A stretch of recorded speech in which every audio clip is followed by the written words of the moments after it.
Hey everyone, Scott here, and in this video I'm going to be taking another look at Collector Selection Volume 1 and whether it's still worth its $90 price tag since it's on the verge of coming out. Should be sometime this month. I know a few people have got their hands on their copies a bit early. So in case you didn't know, one of the first videos I made on this channel was actually about Collector Selection Volume 1 and whether it was worth the price tag. But I wanted to take another look at the prices of the cards and kind of compare them to the prices where they were a few months ago. I think this could be quite useful going forward if there's like a Collector Selection Volume 2. Just having an understanding of what happened to the prices of the cards from the first one could be useful to people in deciding whether or not to pick up the second Collector Selection, if there even is one. So I guess for anyone who doesn't know what Collector Selection Volume 1 was, it was a premium reprint set that in the US you had to buy directly from the Premium Bandai website. In Europe you had to buy it through local game stores, which is why there's not really a set European price. That's why I keep referring to the $90 price, because that's the only like official price there was for the set. In Europe, it just depends. Whatever your local store was selling it for was how much you could get it for. It was available from late January to kind of mid-February for pre-order, and it's supposed to be out this month, but we don't have a specific day of the month that it's supposed to be released on yet. And it may just come down to as soon as your local store gets it, they can give it to you, or it'll just come in the post from Premium Bandai. So yeah, it's a set that contains 18 cards. Some of them were chosen by the players in a popularity poll, and some were chosen by the design team. And they're all alternate art reprints of cards that were available previously, either from regular boosters or promos. So these are the rules I'm going to be using to determine whether Collector Selection Volume 1 was worth the money. These are the same as in the first video I did. So the first rule is I'm only going to be taking into account the cost of the cards, so other things like personal preference, whether I like the cards, how cool I think the art looks. None of that is going to be taken into account. We're going to assume we want one copy of every card in the set. Like, I know not everyone is going to want one of every card from the set, but it's going to be different from person to person. I can't kind of pick and choose for you, so as we go through the prices, you can kind of decide for yourself which ones you would and wouldn't want. I'm going to be using Card Market and TCG Player lowest available prices. So this is basically if you wanted to buy these cards today, what is the lowest price you could purchase them for? I know there are other websites you could use like eBay and stuff for pricing, and maybe you could find them cheaper elsewhere. I just wanted to stick to kind of the main two different sites, one for Europe and one for North America. The fourth rule is we're not going to be taking resale value into account. We're not going to be talking about whether the price of these cards could go up in the future and you could sell them for more than you bought them for. We're just going to be focusing on what the prices are at the moment. So rule number 5 is going to be using the price of the cheapest available English version of the card. This is because Collector Selection Volume 1, as far as I know, is only available in English. So it wouldn't make sense to be comparing it to the prices of, say, French or Italian cards, which generally tend to be cheaper than the English versions. And this was the case in the first video. I just didn't mention it because I thought it was obvious, but are all the English prices even on Card Market? And so that also means, like we have here, there's like the original version of Saiyan Instincts, and there's also like an event pack version. In the case where there's more than one version of a card, we'll just always use whichever is cheaper. Because again, we're not taking collectability into account. We're just assuming we want the cards to actually play with them, and we don't mind which version we get in that case. And the same with like SRs versus SPRs, like Heartfelt Plea. We're going to be looking at the SR version, not the SPR version. And the final point is the prices are correct as of May 31st, 2021. I know that's a few days ago now as I'm recording the video. I just haven't had a chance to actually sit down and record this since I went through and gathered all the prices, so you just have to bear with me on that. So yeah, let's just jump straight into it and start looking at the prices of the cards. So first up, kind of want to explain the layout that I've got here. So on the left we have Card Market, on the right we have TCG Player. Should be fairly obvious because one's in euro and the other's in dollars. Up here on the red bar, these are the prices that the cards were in the previous video I made back in February. And down here is going to be a run-in total of the costs of the cards. So we'll be able to see how each individual card kind of increases the overall value as we go along. So yeah, let's start to actually talk about the cards themselves. So Saiyan Instincts in both places has gone up slightly, only by a few euros in Europe and a few dollars in America. And I've got a little asterisk here. On Card Market specifically, this one that was available for $22.90 was actually one from the collector selection. I guess when the stores in Europe already received theirs and they were selling the cards individually. So next up we have Broly, the legendary Super Saiyan. For some reason on Card Market, and only on this card, it wouldn't show me just the English price. It was still showing the cheapest French. So I've had to put that in myself. And as you can see in Europe, at least for an English copy of the card, the price has skyrocketed. And I guess that makes sense with the fact that there's been some more support for the card since I made that first video. Specifically in the Evolution Booster, there were a few new cards for the Set 1 Green Broly deck. Whereas over in the US, the price has only slightly gone up. So next up we have a Heartfelt Plea. And there's asterisks on a lot of these because this is to denote that it's the revision booster version, which is non-foil. And you can see here that in Europe, the price has actually gone down slightly for that non-foil revision pack version. Whereas over on TCG Player, the regular original SR version is now actually for some reason cheaper than the non-foil revision pack version. But still, overall, the price has gone up by a bit over $1. So next up, we have Super Saiyan Blue Gogeta Fusion Onslaught. So in Europe, it's gone up slightly, whereas in America, it's kind of maintained its price. Then we have Fusion Warrior Super Saiyan Vegito. The price has gone up, but only slightly on both websites.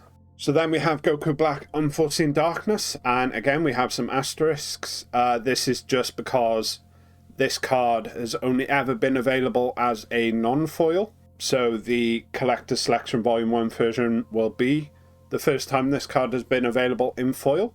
Technically, there is a winner's alternate art version of this card that is foil, but that is so rare and so expensive that for the purposes of this video, that card may as well not exist. So realistically, this is the first chance most people will have of getting this card as a foil.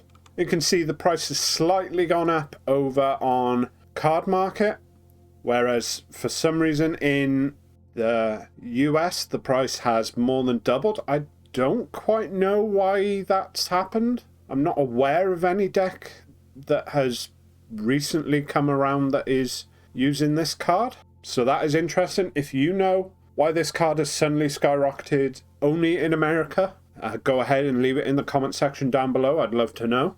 Then next we have Super Saiyan 1 Baby Parasitic Menace.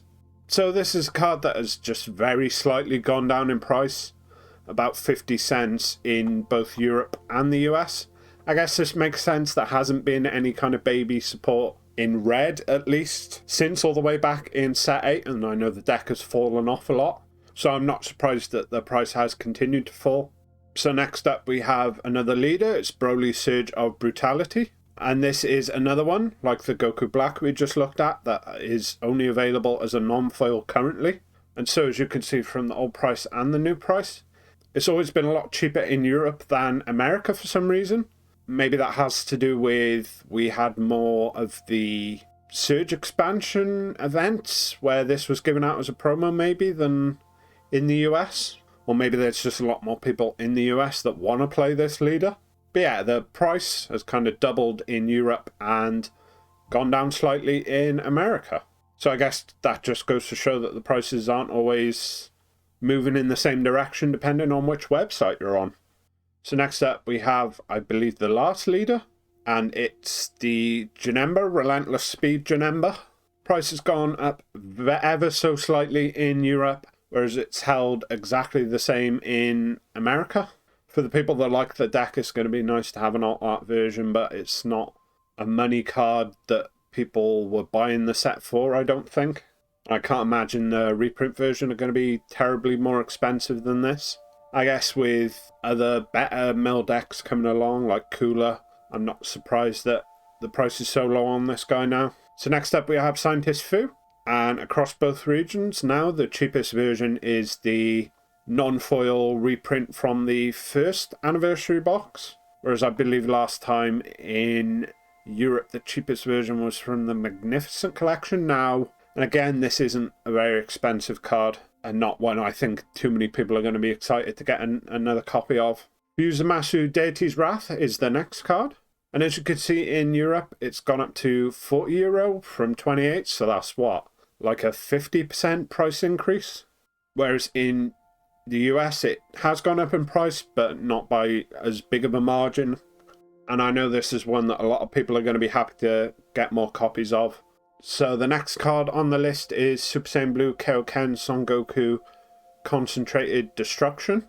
So we can see over here with the European prices since late February, it's just over doubled in price. Whereas over in the US on TCG Player, it's actually more than tripled in price since then.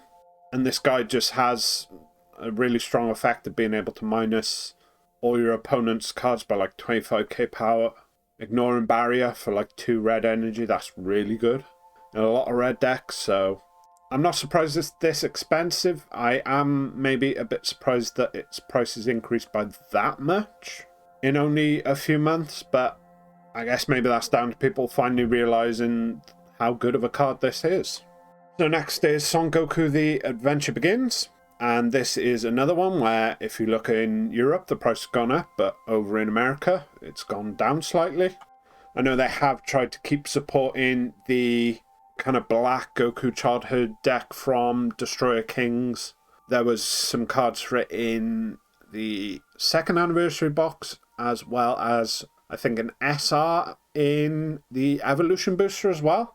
Yeah, I guess that's not enough to really increase the desirability of this card too much. So next up we get into the Infinite Attack Revs from set 9.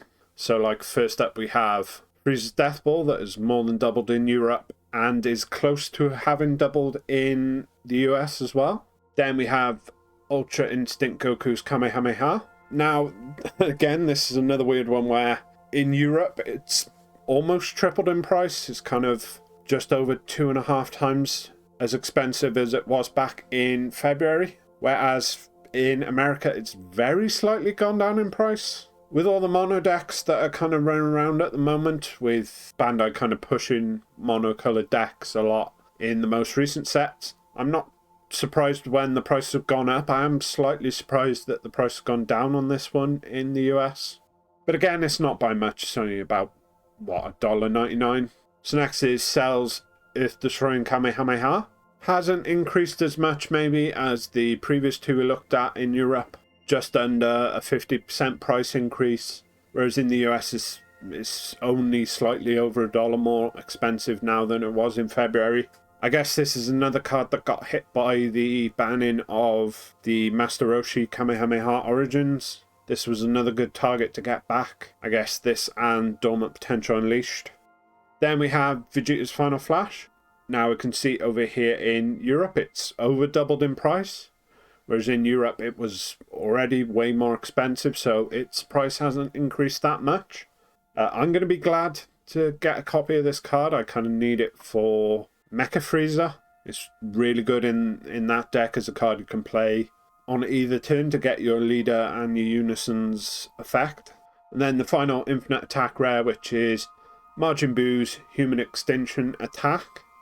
This to me feels like it's always been the least used of all these Infinite Attack rares. Just that thing of having all your energy be black, especially when there's so many black leaders that are basically rainbow decks. You got things like Announcer, the Agents of Destruction leader, Bulma, cards like that.